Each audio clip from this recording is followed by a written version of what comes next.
Magandang araw po sa inyong lahat. Ako po si Dr. Miguel Santos, ang inyong lingkod at isang doktor na dalubhasa sa pag-aalaga ng ating mga nakatatanda. Sa aking karanasan, nakikita ko ang mga hamon na dumarating sa pagtanda, ngunit naniniwala rin ako na hawak natin ang kapangyarihan na gawing masigla at malusog ang ating mga golden years. Alam niyo po, pagdating natin sa kahangahangang edad na isintam, maaari nating mapansin ang mga bagay na hindi natin dati nararamdaman. Marahil sumasakit na ang inyong mga tuhod pagkatapos ng isang lakad na dati napakadali lamang. O baka naman nakakaranas kayo ng paninigas ng katawan sa unang pagbangon sa umaga. Ang mga binti na dating nagdadala sa inyo kahit saan ay tila mas nanghihina at hindi gaanong handa sa pagkilos. Ang pag-akyat at pagbaba sa hagdanan ay tila mas nagiging mahirap. Madaling isisi ito sa pagtanda, ngunit bagamat may mga pagbabagong, hindi maiiwasan ang pakiramdam na mahina at nahihirapan sa paggalaw ay hindi kailangang maging kapalaran ninyo. Ang collagen ay madalas na iniuugnay sa mga ganitong pakiramdam sa ating mga kasukasuan at binti. Ang collagen ay isa sa pinakamaraming protina sa ating katawan. Baka narinig nyo na ito mula sa mga mamahaling lotion o supplement, pero isipin nyo ito bilang ang pandikit na nagbubuklod sa lahat. Ito ay isang mahalagang bahagi ng ating mga kalamnan, litid tendons, ligamento, buto at balat. Ito ang nagbibigay ng pagkaelastiko sa ating mga connective tissue at nagsisilbing cushion o sapin sa ating mga kasukasuan. Ang problema, habang tayo ay tumatanda, natural na bumabagal ang paggawa ng collagen ng ating katawan. At ang collagen na nagagawa natin ay hindi na kasing ganda ng dati. Ang pagbaba na ito ang sanhi ng mas mahinang mga kalamnan, mas maninigas na kasukasuan, at hindi gaanong matatag na connective tissues, lahat ng mga bagay na ating nabanggit. Maaari nitong patagalin ang oras ng paggaling mula sa isang aktibidad at gawing mas mahirap ang mga simpleng gawain. Ngunit narito ang tunay na nakapagpapasiglang bahagi. Kahit na hindi natin lubusang mapipigilan ang proseso ng pagtanda, maaari nating suportahan ang ating katawan at tulungang ibalik ang ilan sa mga nawawalang cushion at lakas, lalo na sa ating mga kasukasuan at binti, sa pamamagitan ng pagbibigay pansin sa ating kinakain. Ang ating dieta ay may malaking impluwensya sa ating araw-araw na pakiramdam at sa paraan ng ating pagtanda. Sa pamamagitan ng pagpili ng tamang pagkain, maibibigay natin sa ating katawan ang mga building blocks o sangkap na kailangan nito para suportahan ang paggawa ng collagen at palakasin ang mga mahahalagang tissue na iyon.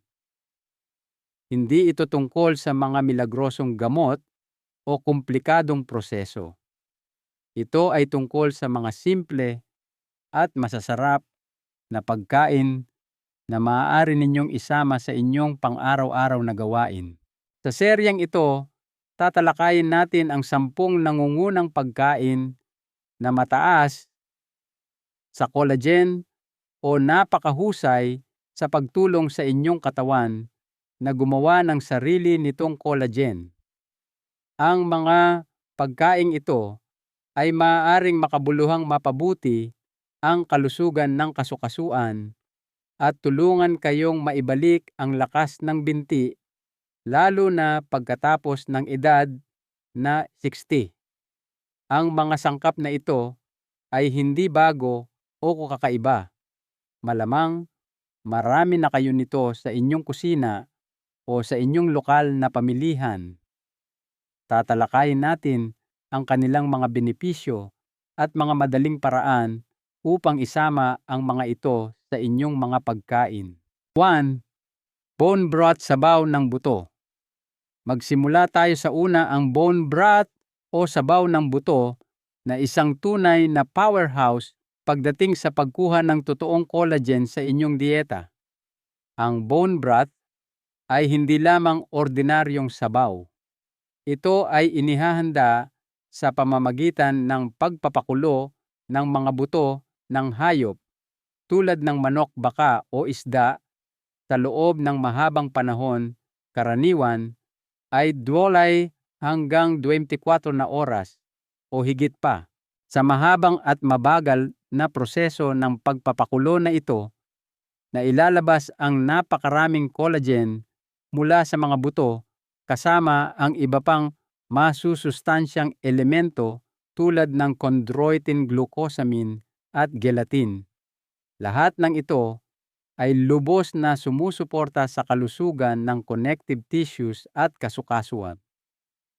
Sa pag-inom ng bone broth, epektibo ninyong binibigyan ang inyong katawan ng madaling maabsorb na collagen protein na magagamit nito upang simulan ang proseso ng paghilom at muling pagbuo. Isipin nyo ang malamig at malagulaman, gelatinous na itsura ng bone broth kapag lumamig iyan mismo ang collagen. Ito ay napakahusay na naa-absorb ng inyong katawan. Ang paggawa ng bone broth sa bahay ay maaaring maging matipid at lubos na kasiyasiya. Maaari kayong bumili ng murang buto mula sa inyong suking magkakarne o gamitin ang mga butong natira mula sa isang inihaw na manok. Lagyan lamang ito ng tubig, isang patak ng suka para tulungang mailabas ang mga mineral at ilang pampalasang gulay tulad ng carrots, celery at sibuyas. Pagkatapos pakuluan ito sa mahinang apoy o sa isang slow cooker. Kapag sinala na ang mga latak, ang makukuha ninyo ay parang likidong ginto. Huwag mag-alala kung ang paggawa nito mula sa simula ay tila masyadong matrabaho. Sa panahon ngayon, karamihan sa mga supermarket ay nagbebenta ng dekalidad na bone broth, madalas sa chilled section o sa soup aisle. Hanapin lamang ang mga brand na malinaw na nagsasabing bone broth at kung maaari, may mataas na protein content, bawat serving na siyang nagpapahiwatig ng nilalamang collagen. Paano ito gamitin? Ito ay napaka-versatile. Madaling inumin ang bone broth ng direkta, lalo na sa umaga o gabi, sa isang mainit na tasa na parang tsaa. Ito ay masustansya at nakakaginhawa. Gamitin ito bilang base para sa mga sopas, stews at gravies sa halip na ordinaryong sabaw. Lutuin ang mga butil tulad ng quinoa o kanin sa bone broth para sa dagdag na nutrisyon. Maaari rin itong gamitin para i-deglaze ang kawali o magdagdag ng kaunting sabaw sa mga recipe. Ang regular na pagsasama nito sa inyong dieta, marahil isang tasa sa isang araw o paggamit nito sa pagluluto ilang beses sa isang linggo, ay makapagbibigay ng tuloy-tuloy na supply ng collagen para tulungan ang proseso ng paghilom ng inyong katawan. Ito ay isang maliit na ugali na maaaring magdulot ng malaking epekto sa pakiramdam ng inyong mga kasukasuan at sa lakas ng inyong mga binti sa paglipas ng panahon. 2. Mga prutas na citrus fruits. Ngayong napag-usapan na natin ang isang mahusay na paraan para makakuha ng collagen, kasing halaga rin nito ang pagtulong sa ating katawan na gumawa ng sarili nitong collagen. At para diyan, kailangan nating pag-usapan ang vitamin C na lubhang mahalaga. Maaaring iniisip ninyo ang vitamin C bilang isang lunas lamang sa sipon, ngunit ito ay isang kailangang superstar pagdating sa pagbuo ng collagen. Kung walang sapat na vitamin C, hindi lang talaga makakagawa ng collagen ang inyong katawan. Ito ay nagsisilbing isang mahalagang co-actor sa masalimuot na proseso ng kemikal na lumilikha ng molekula ng collagen. Kung wala ito, ang buong proseso ay hihinto. Ang mga prutas na citrus ay isa sa mga unang grupo ng pagkain na naiisip natin kapag vitamin C ang pinag-uusapan. Ang mga prutas tulad ng dalandansuha, grapefruit, limon at kalamansi, lime ay sagana sa mahalagang sangkap na ito. Ang vitamin C mula sa isang dalandan lamang ay higit pa sa sapat para sa isang araw. Ang pinakamagandang katangian ng mga prutas na citrus ay kung gaano kadali itong isama sa inyong dieta. Mag-enjoy ng isang suha o dalandan para sa almusal o bilang merienda. Pigain ang sariwang katas ng limon o kalamansi sa inyong tubig sa mga salad, gulay o isda. Binibigyan ninyo ang inyong katawan ng mga senyales na kailangan nito para simulan ang paggawa ng collagen at ang lasa ay kamangha-mangha, maliwanag at sariwa. Higit pa sa vitamin C, ang mga prutas na citrus ay nag-aalok din ng mga antioxidant at iba pang malusog na plant chemicals na tumutulong protektahan ang mga selula ng inyong katawan, partikular na ang mga gumagawa ng collagen mula sa pinsala. Kaya nag-aalok sila ng proteksyon bukod sa tulong sa pagbuo. Isipin na simulan ang inyong araw sa maligamgam na tubig na may limon. Isama ang mga hiwa ng dalandan sa isang salad o gumawa ng isang simpleng lemon vinaigrette. Ang mga maliliit na pagbabagong ito ay maaaring magkaroon ng malaking epekto sa kakayahan ng inyong katawan na panatilihing mahusay ang mga pabrika ng collagen. Ito ay isang masarap at nakapagpapasiglang paraan upang suportahan ang inyong mga tissue at kasukasuan mula sa loob. 3. Berries. Mga beryas. Matapos nating talakayin kung paano direktang makakuha ng collagen mula sa bone broth at kung paano palakasin ang produksyon nito sa pamamagitan ng vitamin C mula sa mga prutas na citrus, tingnan natin ang isa pang kategorya ng pagkain na hindi lang lubhang kapaki-pakinabang para sa kalusugan ng collagen, kundi napakasarap din ang mga berries. Isipin ang mga matatamis na strawberries, makatas na blueberries, maasim-asim na raspberries, at makukulay na blackberries. Ang mga berries ay kasama sa hanay ng mga prutas na citrus. Pagdating sa nilalaman ng vitamin C, kadalasan ay may mataas na konsentrasyon ng mahalagang sangkap na ito. Naaalala nyo ba kung paano natin tinalakay na kailangan ng inyong katawan ang vitamin C para makagawa ng collagen? Yang mga berries ay isa pang mahusay na mapagkukunan nito. Gayunpaman, ang mga berries ay nag-aalok ng higit pa. Sagana sila sa mga antioxidant tulad ng anthocyanins na nagbibigay sa blueberries ng kanilang magandang kulay. Ang mga antioxidant na ito ay nagsisilbing maliliit na tagapagtanggol para sa inyong mga tissue at selula. Tinutulungan nilang labanan ang mga free radicals na mga hindi matatag na molekula na maaaring unti-unting makapinsala sa inyong katawan, kasama na ang collagen na sinusubukan ninyong gawin o ang mayroon na kayo.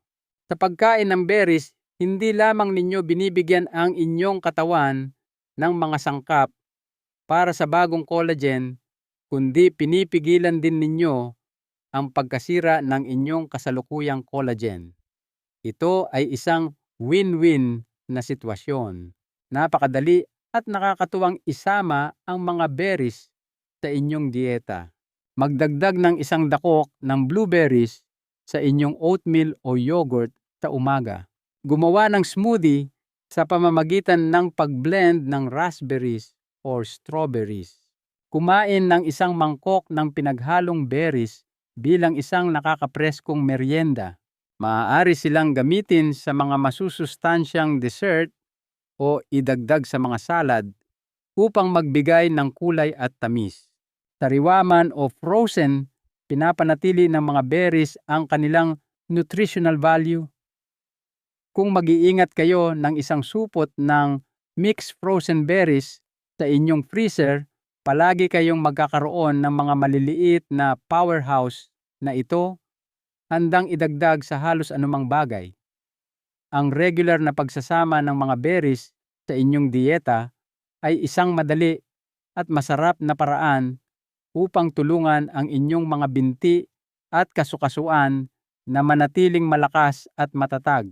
4. Itlog eggs. Sige, natuklasan na natin ang mga pagkaing direktang nagbibigay ng collagen at mga pagkaing kinakailangan para suportahan ang production nito sa inyong katawan. Ngayon, pag-usapan naman natin ang mga bumubuo sa collagen mismo, ang mga amino acids na nagsisilbing mga building blocks nito. Ang collagen ay pangunahing binubuo ng mga amino acids na glycine proline at hydroxyproline. Bagamat ang ilan sa mga ito ay maaaring gawin ng inyong katawan, ang pagkuha nito mula sa pagkain ay nag-aalok ng isang handang supply para sa proseso ng pagbuo. Ang itlog, lalo na ang puti ng itlog, egg whites, ay isang mahusay at madaling makuhang mapagkukunan ng mga mahahalagang amino acids na ito, partikular ang proline at glycine. Isipin ang mga itlog bilang perpektong maliit na pakete ng protina mula sa kalikasan na naglalaman ng eksaktong mga amino acids na kailangan para bumuo ng connective tissues. Pinaghihiwalay ng inyong digestive system ang protina sa itlog sa mga individual na amino acids na ito na pagkatapos ay naa-absorb at dinadala sa mga selula na gumagawa ng collagen at sa iba pang mga lugar kung saan sila kinakailangan. Kaya ang pagpapanatili ng sapat na supply ng mga building blocks na ito ay mahalaga para sa maayos na operasyon ng paggawa ng collagen ng inyong katawan. Hindi lang din ang puti ang mahalaga. Ang pula ng itlog yolk ay naglalaman ng malusog na taba at iba pang sustansya tulad ng sulfur na tumutulong din sa pagbuo ng collagen. Napakadaming iba't ibang paraan para kumain ng itlog dahil ito ay napaka-versatile. Ang isang simpleng almusal ng omelette o scrambled egg ay nagbibigay sa inyong katawan ng mga mahahalagang amino acids na iyon sa simula pa lang ng araw. Ang nilagang itlog, hard-boiled eggs, ay isang mahusay na portable na merienda. Maaaring gamitin ang nilagang itlog para gumawa ng egg salad o idagdag sa mga salad. Kahit ang pagdaragdag ng itlog sa mga baked goods o iba pang putahe ay nakakatulong na madagdagan ang inyong konsumo ng mga malusog na proteinang ito. Sa pangkalahatan, para sa maraming tao, ang itlog ay isang mura at madaling paraan upang makakuha ng dekalidad na protina at ang mga partikular na amino acids na mahalaga para mapanatili ang lakas ng ating mga kalamnan at kasukasuan habang tayo ay tumatanda. Pimp, isda at lamang dagat, fish and shellfish. Habang ipinagpapatuloy natin ang ating pagtuklas sa mga pagkaing mabuti para sa inyong mga kasukasuan at binti, lumipat tayo sa kasaganaan ng isda at lamang dagat na matatagpuan sa dagat. Bukod sa pagiging mahusay na mapagkukunan ng lean protein, marami sa mga uri nito ay naglalaman din ng collagen at nagbibigay ng mahahalagang mineral na gumagana bilang mga koaktor sa proseso ng paggawa ng collagen. Halimbawa, ang mga matatabang isda tulad ng salmon at alumahan mackerel ay may partikular na mataas na nilalaman ng collagen sa kanilang mga buto at balat. Kahit na hindi natin palaging kinakain ang mga buto o balat, ang pagluluto ay maaaring maging sanhi ng pagtagas ng ilang collagen sa karne.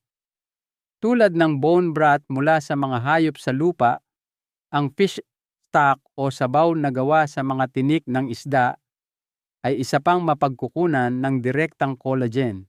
Bukod sa direktang collagen, ang isda at lamang dagat ay mahusay na pinagkukunan ng copper at zinc.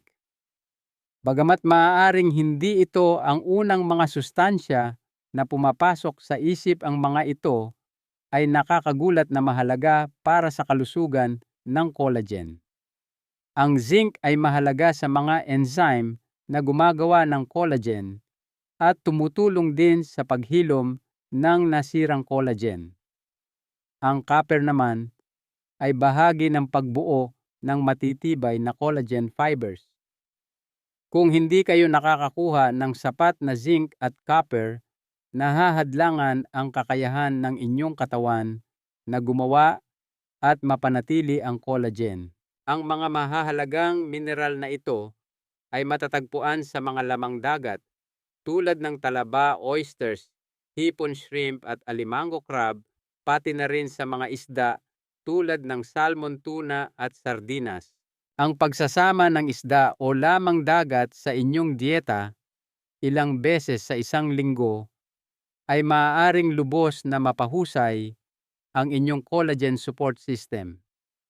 Ang mga mahusay na opsyon ay kinabibilangan ng inihaw na salmon baked, grilled ginisa, o sinangag na hipon, o kahit isang lata lang ng sardinas sa ibabaw ng crackers.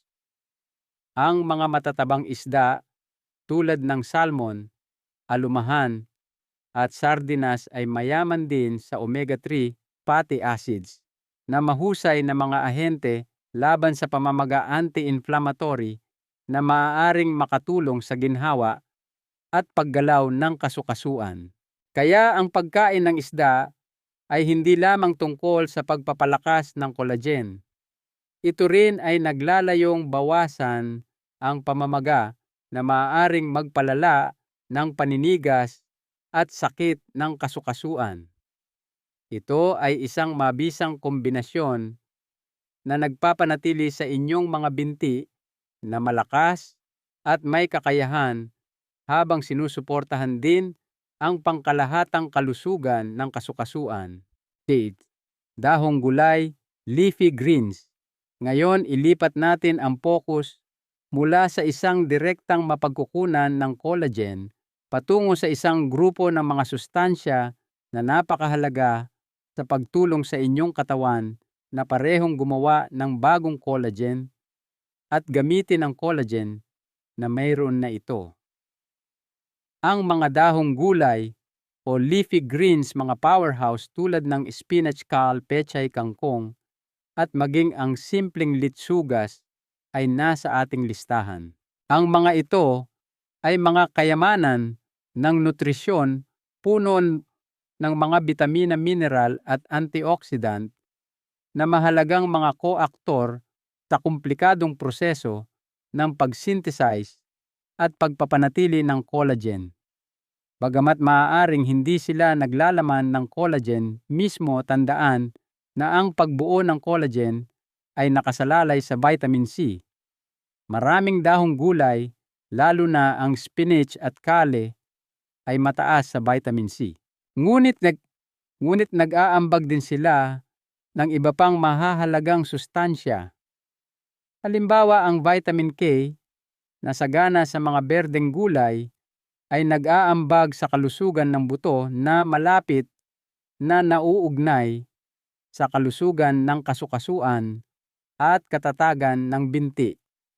Isa pang elemento na kasama sa mga gulay ay ang magnesium na mahalaga para sa maraming function ng katawan, kabilang ang function ng nerve at kalamnan na mahalaga para sa lakas at paggalaw ng binti.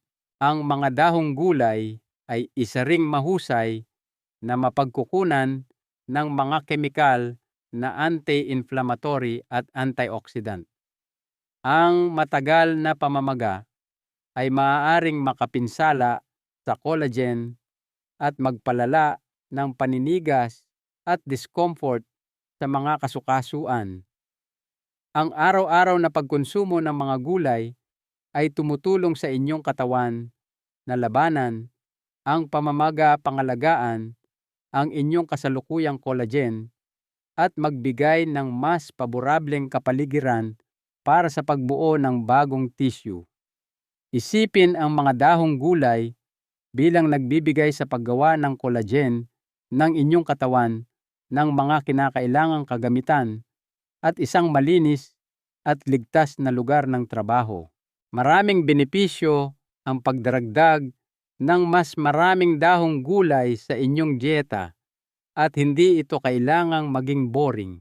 Ang isang simpleng side salad ay isang klasikong kasama sa tanghalian o hapunan. Maaaring isama ang isang dakok ng spinach sa inyong smoothie sa umaga. Madalas hindi ninyo ito malalasahan. Ang mga gulay ay isang masarap at madaling side dish kapag iginisa sa olive oil at kaunting bawang na isa ring sangkap na palakaibigan sa collagen.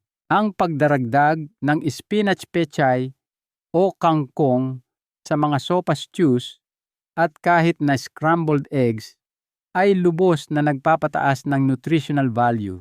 Ang susi sa pagpapanatili hindi lamang ng kalusugan ng inyong collagen, kundi pati na rin ng inyong pangkalahatang sigla at kagalingan na may direktang epekto sa kung gaano kalakas at may kakayahan ang pakiramdam ng inyong mga binti at kasukasuan ay ang subukang kumain ng isang plato o dalawa ng dahong gulay bawat araw.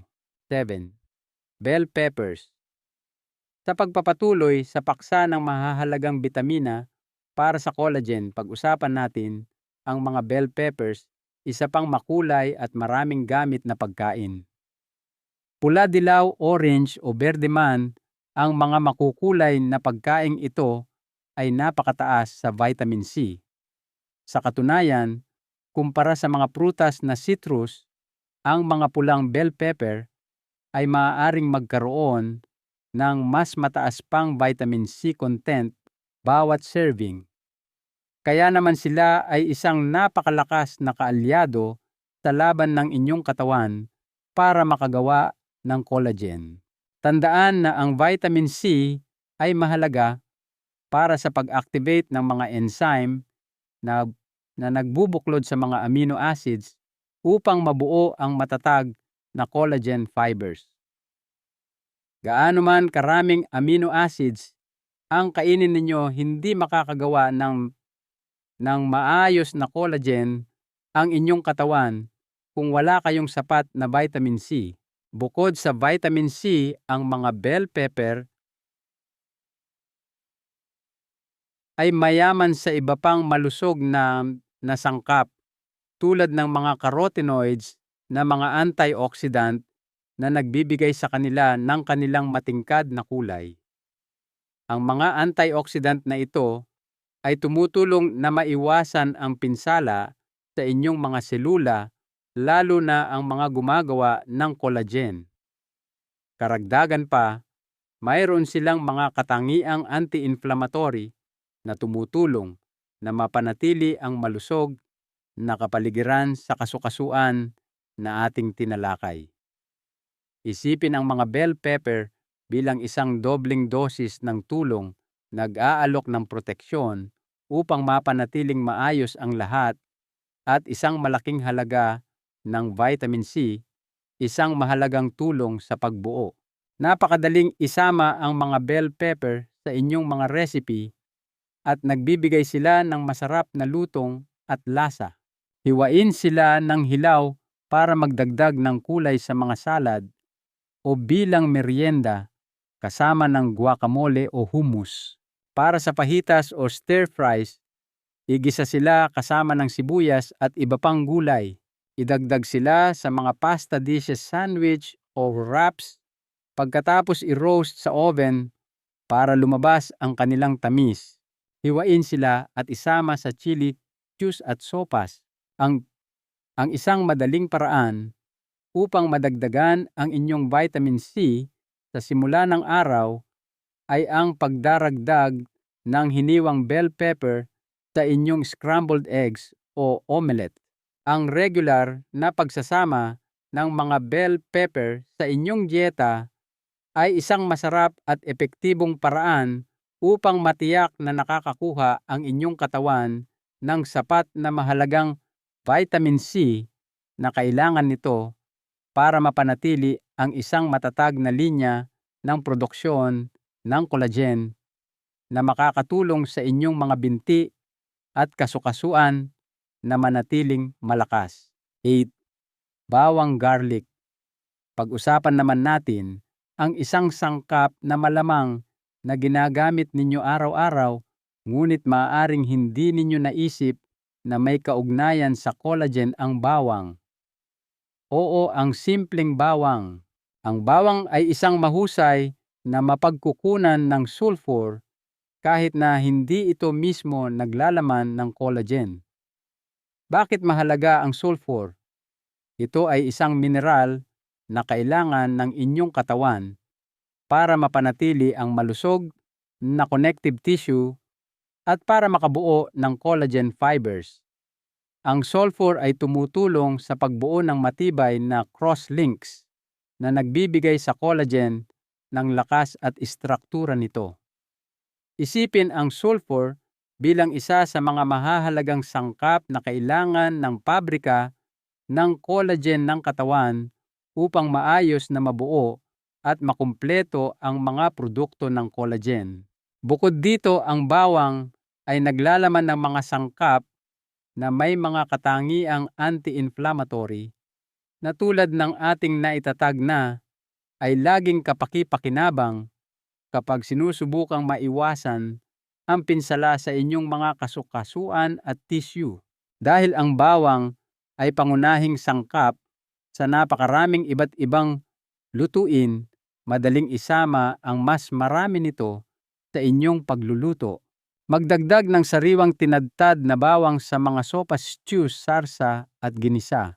Mag-ihaw ng buong ulo ng bawang para sa isang mas banayad at matamis na lasa na maaaring idagdag sa mga dip o ipahid sa tinapay. Tandaan lamang na ang pagluluto ay maaaring paminsan-minsan ay magbaba ng antas ng ilang malusog na sangkap. Dahil dito, ang pag-iwan sa tinadtad na bawang sa loob ng 5 hanggang 10 minuto bago lutuin ay makakatulong na i-activate ang ilan sa mga sangkap na naglalaman ng sulfur. Maaari rin ninyo itong gamitin ng hilaw sa mga dip o sarsa. Huwag kailanman maliitin ang kontribusyon ng masarap na bulbong ito sa kakayahan ng inyong katawan na gumawa at mapanatili ang matatag na connective tissues. 9. Mga kamatis, tomatoes. Ang mga kamatis ay isa pang makulay na pagkain na mahusay para sa pagsuporta sa collagen. Tulad ng mga bell pepper at prutas na citrus, ang mga kamatis ay isang magandang mapagkukunan ng vitamin C.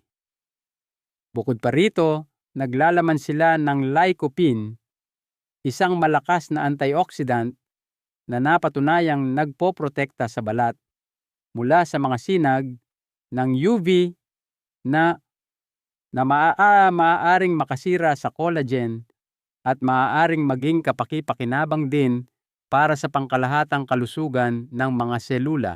Ang mga kamatis ay isang maraming gamit na produkto para sa suporta ng collagen dahil ang pagluluto sa kanila tulad ng sa tomato sauce o paste ay maaaring talagang mapataas ang pagkakaroon ng lycopene.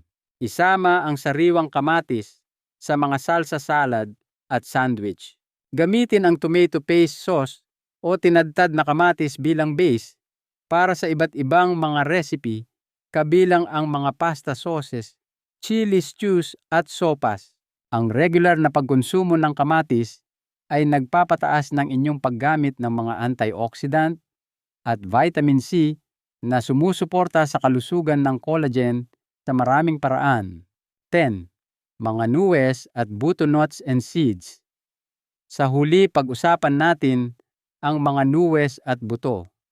Maraming nuwes at buto ang naglalaman ng mahahalagang mineral na tumutulong sa paglikha at pagpapanatili ng collagen kahit na hindi sila direktang mapagkukunan ng collagen o mataas sa vitamin C. Halimbawa, ang mga trace minerals na copper at zinc ay mahahalagang co-actor para sa mga enzyme na gumagawa ng collagen kasama ang malusog na taba at vitamin E, isa pang antioxidant na tumutulong protektahan ang inyong mga selula. Ang mga mahahalagang mineral na ito ay matatagpuan sa mga nuwes tulad ng kasoy, cashews at almonds at mga buto tulad ng pumpkin seeds at sesame seeds. Ang isang mahusay na paraan upang matanggap ang mga kapaki-pakinabang na sustansyang ito ay ang pagkain ng isang maliit na dakok ng nuwes o buto. Magdagdag ng hemp flax or chia seeds sa inyong lugaw yogurt or smoothies para sa dagdag na lutong at sustansya. Magdagdag ng mga nuwes o buto sa mga stir fries o salad. Bagamat maaaring hindi sila kasing kilala para sa collagen tulad ng bone broth o mga pagkaing mayaman sa vitamin C, ang mga nuwes at buto ay mahahalagang sangkap na sumusuporta na nagpapatakbo ng buong proseso ng maayos. Isang paalala mula kay Dr. Santos na pag-usapan natin ang isang malawak na hanay ng mga kamanghamanghang pagkain mula sa mga direktang mapagkukunan tulad ng bone broth at balat ng isda hanggang sa mga mahahalagang building blocks tulad ng itlog at pati na rin ang mga mahahalagang katulong tulad ng mga vitamin C powerhouses na berries, bell peppers, prutas na citrus kamatis at mga sumusuportang bituin tulad ng bawang almonds at mga buto.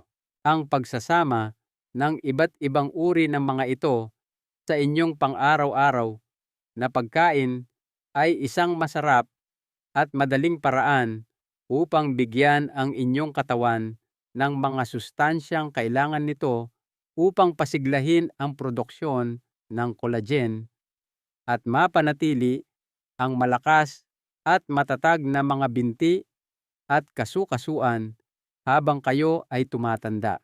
Tandaan po ninyo, hindi kailangang biglain ang pagbabago sa inyong dieta. Magsimula sa pamamagitan ng pagsasama ng isa o dalawa sa mga pagkaing ito sa inyong pang-araw-araw na gawain ngayong linggo. Isipin na kumain ng ilang berries bilang merienda, magdagdag ng spinach sa inyong itlog o uminom ng isang tasa ng bone broth.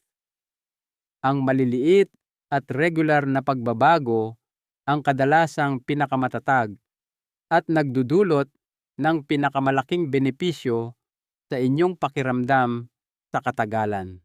Isang mahalagang aral sa buhay na nais kong ibahagi, ang pag-aalaga sa ating katawan ay hindi lamang tungkol sa pagpapahaba ng buhay. Ito ay tungkol sa pagbibigay ng kalidad sa bawat araw na ipinagkakaloob sa atin.